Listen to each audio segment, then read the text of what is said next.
The DG has spoken about Brazil. And as you are entering the country, they will be telling you, you get things from the tournament that will be telling you where to go and see a live anaconda, reservations and all that, to go to different places that are not even designated area for the World Cup, but you can easily go and visit. We had this information even at the airport there. You can pick some of them up. I mean, that's what I'm talking about. That even for the casual person just going, you have some things that quickly begin to speak to you, pictures and all that. But before we, continue in that direction, let's talk to Otumba Ajiboye very quickly.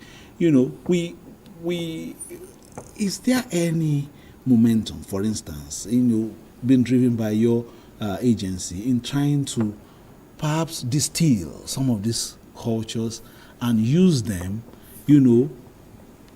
as things that could drive traffic to us? For instance, you've spoken about, your people from the Southwest and how you're connected to places as far-flung as Brazil, Trinidad and Tobago, Cuba, and those, traditional religions still exist in those countries.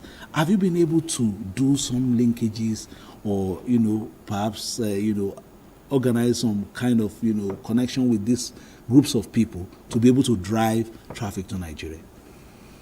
Well, to tell you the truth, when we discovered that the Orisha, Yoruba Orisha, has an audience of 450 million people across the world, we knew automatically there's a market here.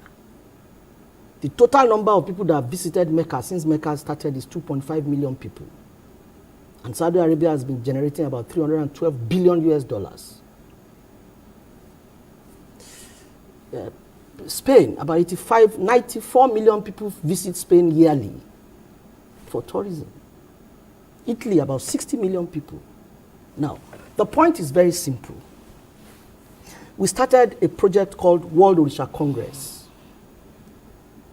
We registered it with Professor Wole Soyinka as a patron, Professor Wande Abimbola as a patron, the Oni of Ife as chairman board of trustees. What are we trying to do? We're trying to say, okay, this is a tourism potential we have here. It is ready-made. It is a market. 450 million people across the world, Cuba, Trinidad and Tobago and all of those places. So, and they are very concerned about coming to Nigeria. So, we did all we need to do with ministerial approval, presidential approval, and we're moving on that. By God's grace, maybe another 2-3 years, it will come to fruition. And we can then begin to see how well we need to put our house in order with infrastructures here and there, hotels, accommodation, transportation, and safety, security, and all of that.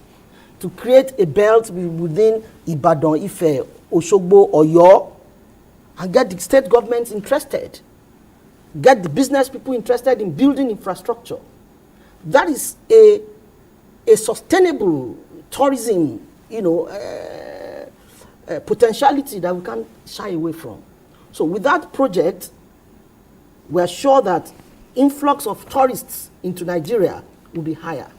Okay, but you see, our major problem is the fact that is Nigeria properly marketed?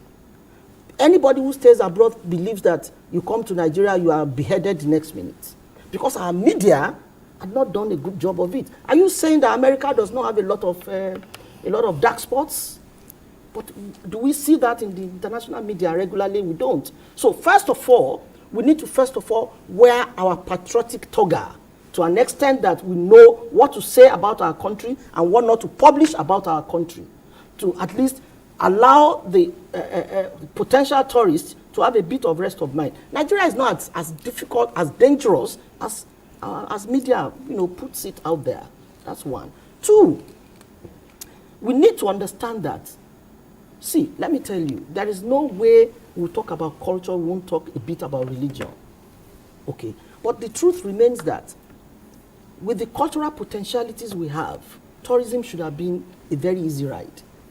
Even if we are able to manage 500,000 visitors to come for that congress that we are talking about, and they spend $5,000, any which way. It's a lot of money. We graduate from there. We move from there. Then we have a country in dire need of economic reflation. We are in a terrible economic situation in Nigeria. We need to deflate this economy, this economy in a way that foreign exchange becomes priority.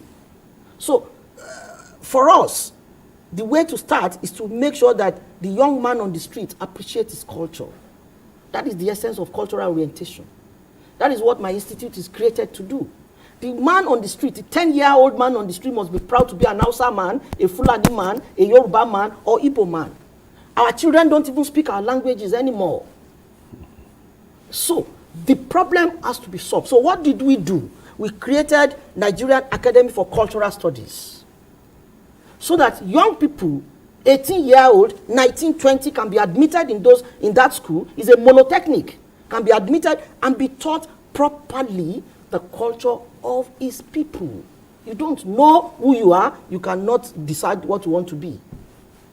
You don't know where you're coming from, you can't even determine where you are, and you can't determine where you want to go next. So we need to first of all ensure that we bring culture to the fore and make our children proud of who they are. Once that is done, you achieve what we call cultural pride. With cultural pride, every other thing will fall in place. You will handle, I say it all the time, you can't talk of a national identity without cultural identity.